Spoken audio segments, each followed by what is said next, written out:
I remember they used to sow wheat or cereals where the lakes are now, where the lake is. Used to have either cereals of some sort, you know, and they used to have 2 crops a year out of that. The soil was so rich because of being brought down by the river, you see, and it was laying on the flat. And the soil was rich, and they used to plant wheat or barley or whatever. I can't remember what it was. And as you walk over the bridge, the Commonwealth Bridge, you could see these plants, you know, bending in the wind. Beautiful, gold. I can remember as a small child, we had a lease just below Regatta Point, and it was a lucerne paddock, and it was between Regatta Point and where the Molonglo River went. We had this lucerne paddock, and Dad used to have to go over there with the horses, and then he'd work for the day and then bring the horses back. It was a bit easier when they had the tractor, but yeah, it was a long days. They started on this side of Commonwealth Bridge, just beyond Lennox Crossing, and then they went right the way along until they got up to Stewart's, I think, up that part of Fishwick. There were lucerne flats all the way along.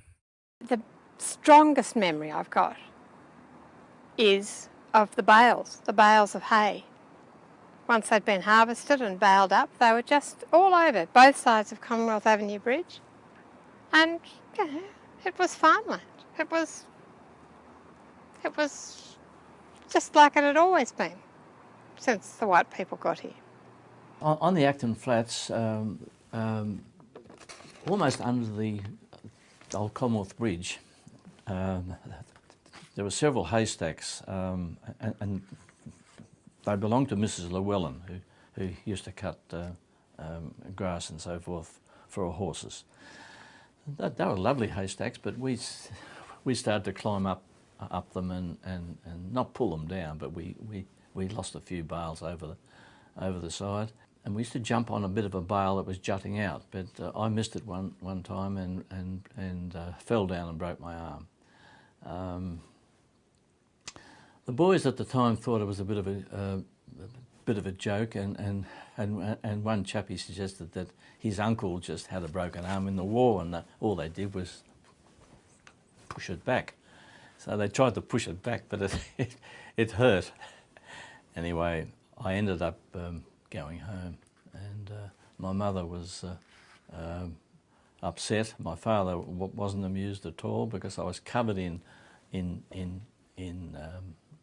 dirt and smelt like a haystack, and I had to be washed before I went to the hospital.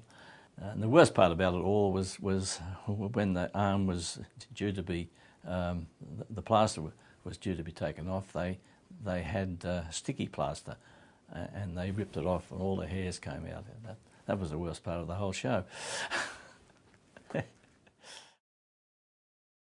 I remember stories of Mum talking of them always bringing the cows for the evening and milk the cows.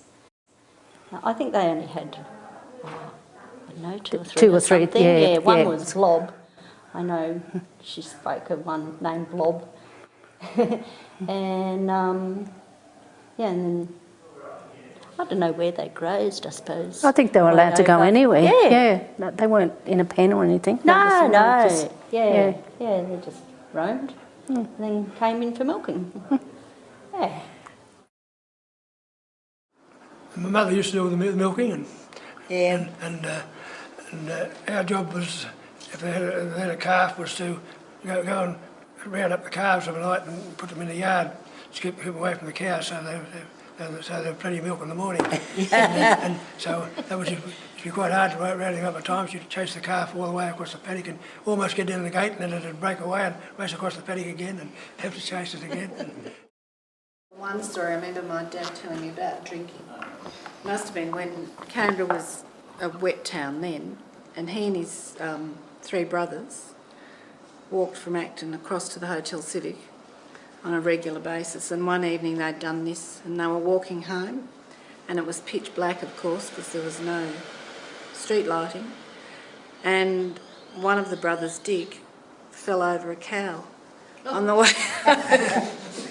Of course, his other brothers thought that was quite hilarious, but he was rather angry at that and angry at the fact that they had laughed at him. So he stormed off home on his own, and the other three just sort of strolled along thinking it was quite funny that he'd fallen over a cow. So very different from now. One time I remember there was a lovely copse of English trees that I don't think are there now. And we had a guide campfire down there one night. And here where we are now in Canberra House was the residence of the British High Commissioner. And the British High Commissioner at the time was Sir Ronald Cross. Lady Cross was our division commissioner in guides. And I was the senior guide, and I was asked to go up to the top of the hill to the road and meet her where she left her car and then walk down. She said to me, "Many cars come down here?" And I was trying to translate this for the moment. I wasn't sure if she said cars or cows in this very English accent. And I said, "Oh no, not very many." And she said, "I have Sir Ronald's best car with me." And of course, here we then had to tread our way very carefully through the cow pats to get to the guide campfire. Have a chuckle about that. When my father was the superintendent at the old Canberra Community Hospital, we lived in a lovely house in Balmain Crescent. When the new hospital was being built in the early 1940s, we used to go down. I was 10 years of age. We used to go down and look at it all, think about what this was going to do and where we were going to sit and which was going to be my bedroom. And in 1942, when the hospital opened, we moved down into that hospital house.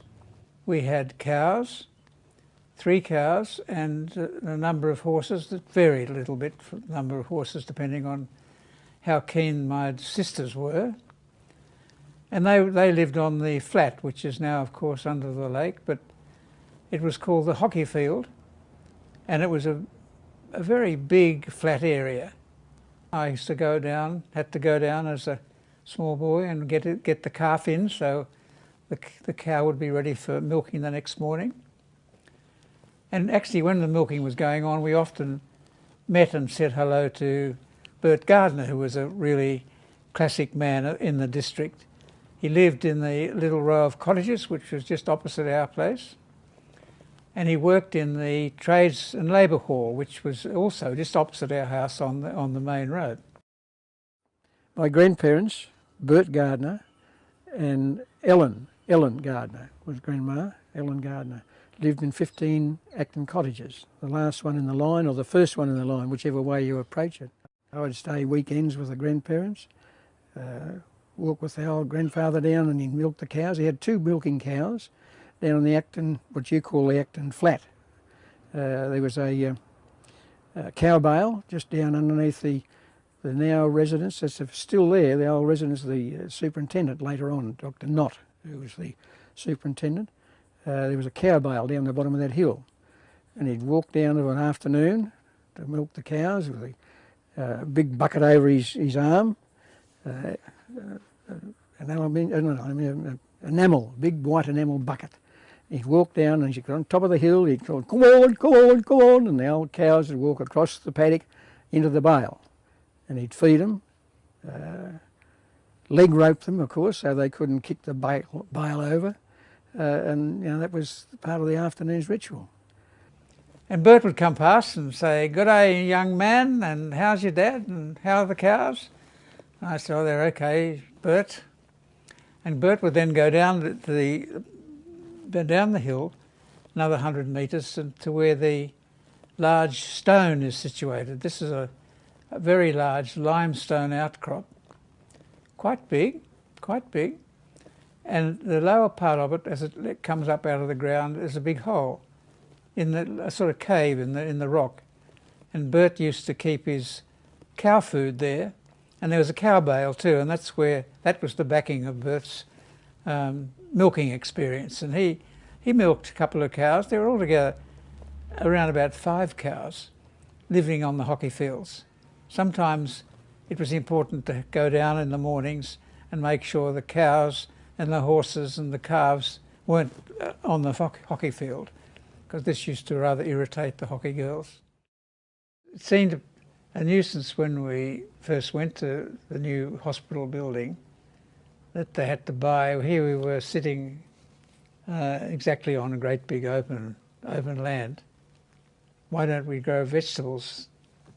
And so he and a number of volunteers, plus the government, plus organised a garden right up close to the hospital, where the hospital came down steeply down the road, down the hill, and as it does now, down to the lake. But it came down further, and they had quite a big garden with a little house and run by a gardener, whose name I don't remember, but he was a nice man. And they grew almost all the green vegetables and carrots and all those sort of things. Had a real country vegetable garden. That was good. That worked. Well, it didn't up to when the lake filled, up till '64.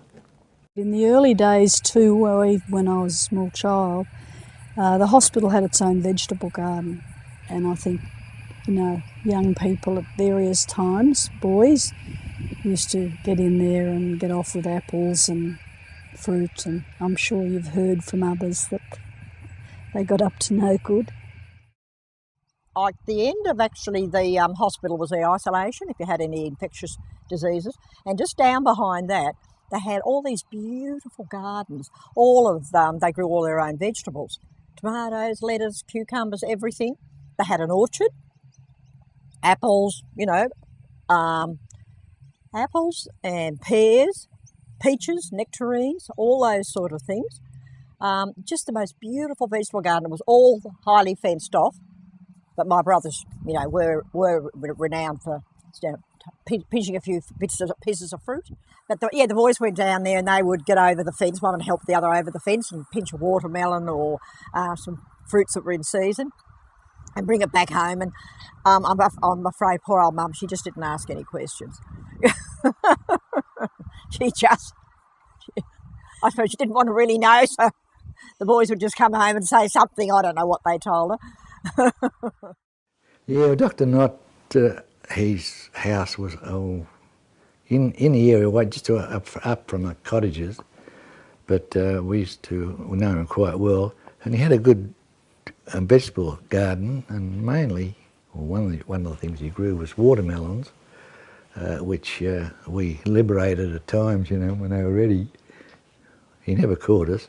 Well, if he did, he never let on it. He knew. He had a fence we had to jump over. Gee whiz, you bring back memories now. I started riding when I was about 6, and then I constantly pestered my parents for a pony, and finally they bought one when I was about 8. I remember I was in 3rd class at Angie Primary School.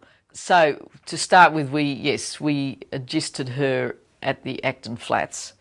But I just want to talk a little bit about that, because I used to spend a lot of time on the Acton flats not actually riding, because the Acton flats were full of treasures for 7-year-old and 8-year-old kids, because there was a sort of a cliff, not a cliff, a steep part that you went down. You rode out of the riding school, and then you rode up when you went through a gate, which was now just on the left, just as you arrive at the National Museum area. Just on the left there was a gate.